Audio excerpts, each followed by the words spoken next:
My name is Dan Richer. I own Razza in Jersey City, New Jersey, and today we're gonna make the Santo pizza. So first we have to stretch the pizza dough. So I'm gonna top it with a little flour, just so my hands don't stick.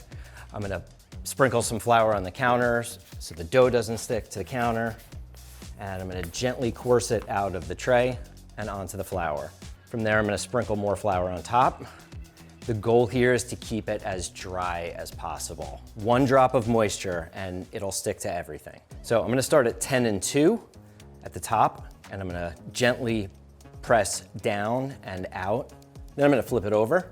The easiest way to do this is to rest one hand on the pizza and gently pull out from all directions. Sometimes you could just let gravity do the work, which is the easiest way to stretch a pizza dough.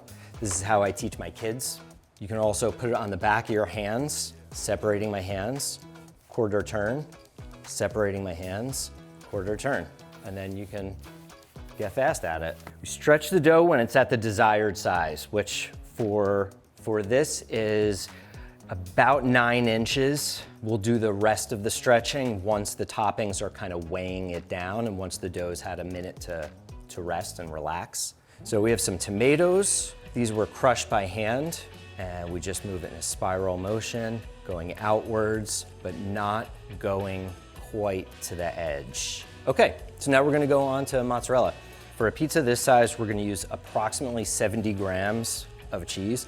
I'm gonna tear it into various shapes and sizes, and that'll help it melt super nice. And you need less cheese and less sauce than you think. Less is always more with pizza. Now we have some super thinly sliced red onion. I'm just gonna put a tiny bit on. It's really important to slice it super thin because this pizza is gonna be in and out of the oven before you know it, and we want the onions to cook through. So if you cut your onions too thick, they're not gonna cook. You're gonna be biting into a raw onion. And then we have some of our olio Santo. And we're just gonna drizzle a touch on. We can always add more after the pizza comes out of the oven, which we will. And of course, the sausage. Okay, this is some raw sausage. So you wanna make sure you don't bake this pizza too fast, otherwise your sausage won't fully cook. We're not going for a 90-second bake here. We're going for 2.5 to 3.5 minutes, which is plenty of time to cook the sausage. Just make sure you don't turn the oven on full blast. I'm gonna lift the pizza dough about 1 inch off the surface of the counter and slide the pizza dough in one quick motion. Now I'm gonna shake the peel, or give it a quick little jerk to make sure it's not sticking. Then I'm gonna go in for my final re-stretch. And I'm just stretching it to about 11 or 12 inches. You can rearrange any toppings here now if you want to make an adjustment. But as soon as we put the pizza peel under the pizza, it's go time. Let's move.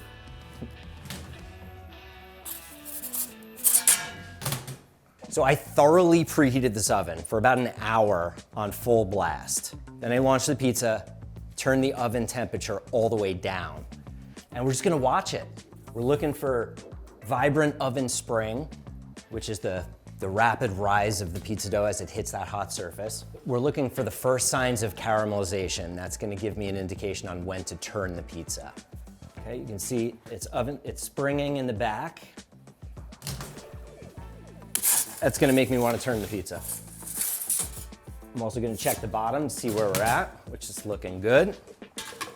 And we're just gonna let it coast. And you can see I'm constantly doing this movement, looking at the pizza and changing the heat setting. If your pizza's browning too fast, turn the oven temperature down. If it's not browning fast enough, turn it up. So I'm really trying to balance the melt of the cheese and the browning of the crust. Those are the two things that are very time sensitive. All right. Now I'm gonna crank it all the way up.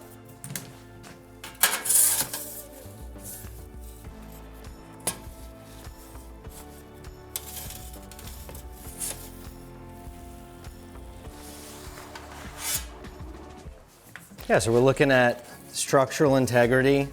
We're looking at caramelization. We're seeing how the cheese melted and has gentle browning on top. Sausage is fully cooked. The onions are definitely cooked. They look amazing. Looks great. Yeah, we're looking good.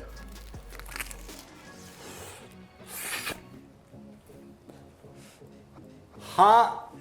It's so good. So I'm looking at the caramelization, making sure the sausage is fully baked, checking the cheese to make sure it's fully melted and flowed nicely, which it did. Yeah, it's just an amazing pizza. That is good. Little heat from the chilies. Because the sausage was cooked on the pizza, all that pork fat rendered onto the pizza, and it's so unctuous. Flavors of fermentation from the dough, from the crusts, just amazing. I hope you like it.